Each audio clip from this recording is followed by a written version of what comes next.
kita akan membahas langkah awal dalam memulai bisnis sapi.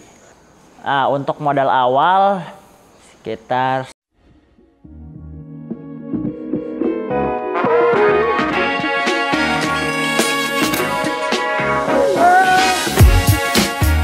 Assalamualaikum Sobat Juragan. Kali ini bareng saya Fard Ramadan, owner dari Kandang Juragan. Kita akan membahas langkah awal dalam memulai bisnis sapi.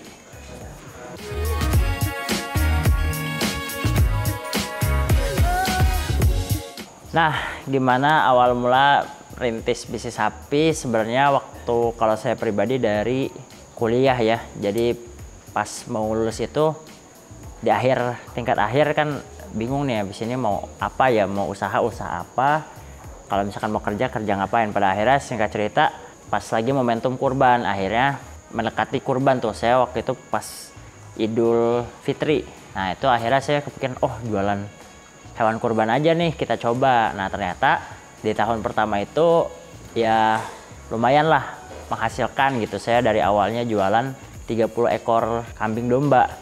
Selain menghasilkan juga ternyata saya ini seneng, karena emang dari dulu itu seneng miara ternak atau miara hewan gitu. Terus jadi nemuin bisnis yang menghasilkan tapi juga emang saya seneng di bidang tersebut. Nah jadi sebenarnya kalau saya sendiri itu dari 2020 ya. Terus setelah lulus kuliah itu tadi, setelah jualan kurban saya menghasilkan, saya mulai dari setelah lulus kuliah, saya mulai dari menanam pakannya dulu. Jadi di awal itu sebelum saya miara ternaknya, saya menanam pakannya dulu, khususnya waktu itu hijauan ya, atau rumput. Dan memang itu sudah mendekati momentum Idul Adha gitu. Jadi ya sekitar 6 bulanan lah ya, sekitar 6 bulanan. Terus saya juga melihat bahwa di sini ternyata ada potensi nih di rumput gitu. Akhirnya waktu itu saya di awal tuh karena modalnya belum ada, jadi fokusnya di rumput dulu karena modalnya lebih kecil. Terus kemudian singkat cerita di beberapa sekitar 3-4 bulan menjelang Idul Adha itu saya ketemu sama Mas Muhammad Jose ya gitu. Nah beliau yang sekarang bareng juga di Kandang Juragan. Nah beliau ini sebenarnya udah lama dan basicnya sama kurban juga, itu dari tahun 2012 gitu. Tapi beliau memang awalnya hanya berdagang itu setahun sekali gitu. Baru mulai dari 2021 itu, akhirnya kan tadi akhir 2020 sampai akhir 2021 itu kita mulai untuk melakukan penggemukan sapi gitu. Penggemukan sapi, akhirnya di sini ada lahan ya. Di sini kebetulan ada lahan dan bangunan kosong yang tidak terpakai milik keluarga saya. Kemudian kita bangun gitu. Kita bangun ini aja nih, tempat pakan dan untuk kandang sapinya begitu. Biogen adalah pakan ternak hasil penelitian Balai Besar Bioteknologi dan Sumber Daya Genetik Pertanian. Rumput Biogen ini terdiri dari 3 varietas, yaitu Biogras, Biovitas, dan Bionutris. Untuk informasi dan pemesanan bisa menghubungi kami melalui WhatsApp berikut.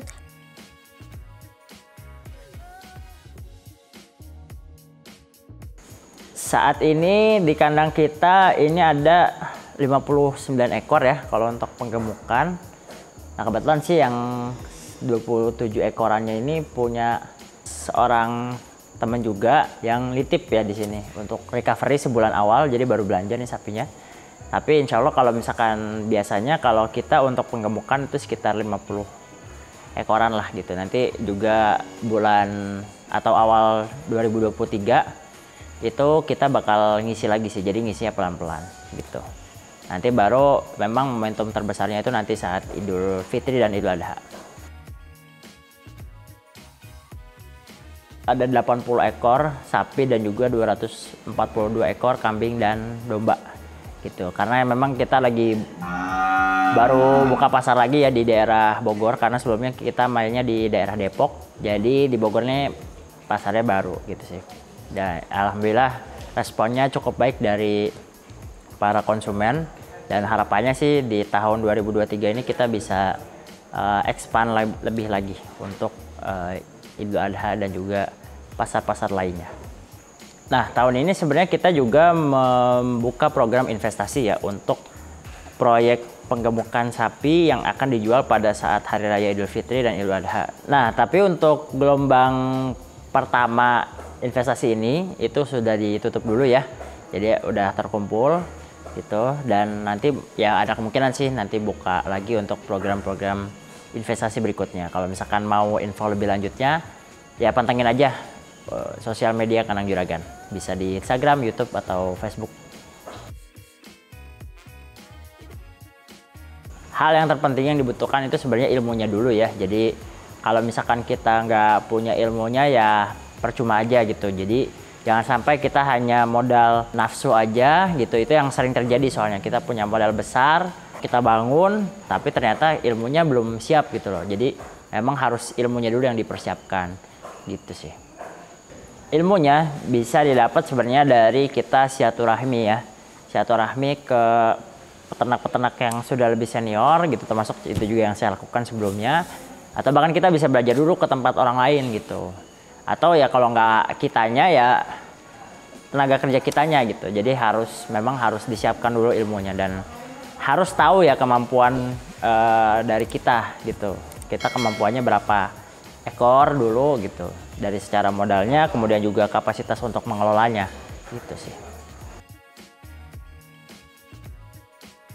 Nah, untuk biaya sapi sebenarnya paling besarnya pertama yaitu di sapinya ya, sapinya dulu gitu kan, karena itu modal awal, dan memang sapi ini kan lumayan ya, misalkan satu ekor ini misalkan contohnya ini anggaplah 15 juta ya, itu udah lumayan. Misalkan kita miara 20 ekor aja sudah 300 jutaan, itu kan lumayan gitu contohnya. Terus kemudian yang kedua yang cukup berat juga adalah di pakan gitu, apalagi kita di main penggemukan ya, yang panennya itu baru di akhir gitu kalau di penggemukan.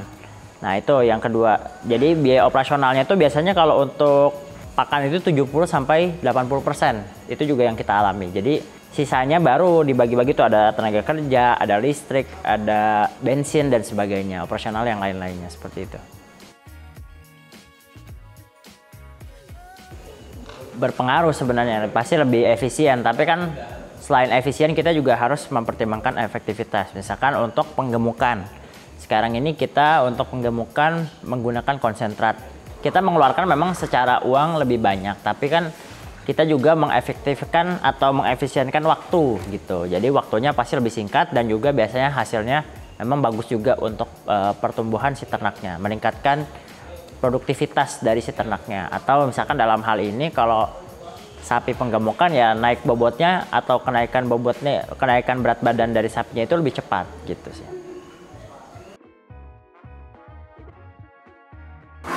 Jenis hewan itu kita nggak ngomongin sapi potong ya, itu tergantung pasar sebenarnya. Jadi di daerah teman-teman lihat dulu pasar yang terbesarnya apa, jangan sampai, atau kita harus melihat pasar yang kita tuju itu di mana gitu loh. Jangan sampai kita udah ternak tapi ternyata pasarnya kita nggak tahu mau dijual kemana, kayak gitu sih. Dan kalau saran saya untuk ternak awal ya yang mudah ya, bentuknya udah bakalan kayak gini. Jadi dia kalau mau penggemukan nggak terlalu sulit karena sudah cukup besar, nggak risikonya akan beda sama pedet. Pedet itu kan sapinya masih kecil gitu. Jadi sapi bakalan ini anggapnya udah remaja lah gitu sih. Perputaran bisnis sapi ini bisa macam-macam sebenarnya. Ya intinya bisa trading, bisa fattening, bisa breeding. Nah trading ini bisa macam-macam ya. Trading ini kita jual beli aja, itu kan bisa lebih cepat sebenarnya. Kalau misalkan harian itu bisa dilakukan untuk sapi bakalan biasanya. Jadi kita bisa kan beli sapi bakalan di mana, entah dari petani terus kita jual, atau misalkan kalau di daerah Jawa sini kita belanja sapi di Jawa Timur, kita jual daerah misalkan di Jawa Barat. Jadi kita jualnya ketengan gitu, jadi satu-satu gitu. Bisa juga sapi potongan untuk harian gitu. Yang penting kalau sapi potongan untuk harian itu secara keuangannya harus lebih hati-hati dan harus dipercaya gitu sih. Kalau untuk tahunannya sebenarnya kita kan di Indonesia mayoritas muslim, jadi ada 2 hari raya yang sebenarnya ini juga hari rayanya teman-teman peternak. Yang pertama itu Idul Fitri, karena di situ permintaan daging, khususnya daging sapi itu banyak, peningkatannya luar biasa dan harganya juga tinggi. Kemudian juga ada Idul Adha gitu. Idul Adha ini ya pastilah kita jual hewan ternaknya, dan itu harganya juga cukup tinggi dan sangat bisa menguntungkan untuk peternak begitu. Cara penjualannya itu bisa dilakukan secara online dan juga offline ya, bisa dua-duanya jalan. Kita sekarang punya sosial media, silahkan dimanfaatkan, tapi juga offline-nya juga harus kita jalanin ya. Kita buka relasi, kita harus tahu pasar kita kemana, nah itu kita buka relasi ke situ, kita datengin, kita tanya kebutuhannya apa, dan ya kalau bisa kita cukupi ya kita cukupi kebutuhan tersebut gitu. Ada permintaan ya kita penuhi permintaan tersebut gitu. Cara menemukan pasar ya harus belajar ya. Pertama belajar dari pengalaman peternak-peternak yang sudah senior gitu. Kita harus tahu yang ada di daerah tersebut dulu. Misalkan kita tinggal di mana. Kalau misalkan di Bogor, oh kita belajar nih ke peternak A, peternak B, oh beliau tuh mainnya seperti ini, menjualnya ke sini. Oh ternyata ada pasar di sini. Nanti kita juga tahu sendiri. Sambil jalan kita sambil buka pasar gitu sih. Untuk modal awal sekitar 160 juta lah kurang lebihnya. Yaitu untuk bangun kandang aja sih sebenarnya. Jadi ini lahan milik keluarga yang nggak digunakan, bangunannya udah ada bangunannya, kita tinggal bangun ya, tinggal melester, terus bikin tempat pakan, lantainya dikerasin, terus kemudian juga ditambah tuh yang di belakang. Nah ini kapasitasnya sekitar 70 ekor. Adapun untuk modal sapinya ini ya nyicil lah gitu, kita nyicil, ada beberapa teman-teman yang mau bantu untuk ngisi kandang ya kita nyicil bareng lah. Kalau sapi ya coba dihitung aja, misalkan 50 ekor kali 15 juta ya kurang lebih kayak gitulah. Tapi ya sebenarnya modal itu bukan jadi hal yang utama ya, kita harus tahu dulu kalau misalkan kita punya modal banyak juga bisa percuma gitu, harus disesuaikan dengan kemampuan kita mengelola modal tersebut begitu sih. Nah gitu aja Sobat Juragan, kita sudah bahas ya sama-sama mengenai gimana sih langkah-langkah awal dalam memulai bisnis sapi. Nah buat Sobat Juragan yang juga berminat atau ada rencana untuk melakukan bisnis sapi, itu insya Allah di Februari 2023 itu kita akan mengadakan pelatihan bisnis sapi potong ya. Jadi buat Sobat Juragan silahkan pantengin aja. Nanti kita di sana bakal bahas mengenai gimana cara menemukan pasar yang baik, kemudian juga modal awalnya itu berapa dan cara mendapatkan modal tersebut gitu ya. Cara mendapatkan modalnya, alternatif-alternatifnya, dan juga tentunya cara memelihara sapinya yang baik dan benar, mulai dari pakannya, kesehatannya, dan juga manajemen kandang dan sebagainya. Nah, kuotanya terbatas ya teman-teman untuk pelatihan ini, jadi pantengin terus sosial media Kandang Juragan biar tahu info terupdate-nya. Oke, terima kasih Sobat Juragan sudah mantengin video ini sampai akhir. Jangan lupa klik like pada video ini dan subscribe channel Kandang Juragan. Sampai bertemu lagi. Wassalamualaikum.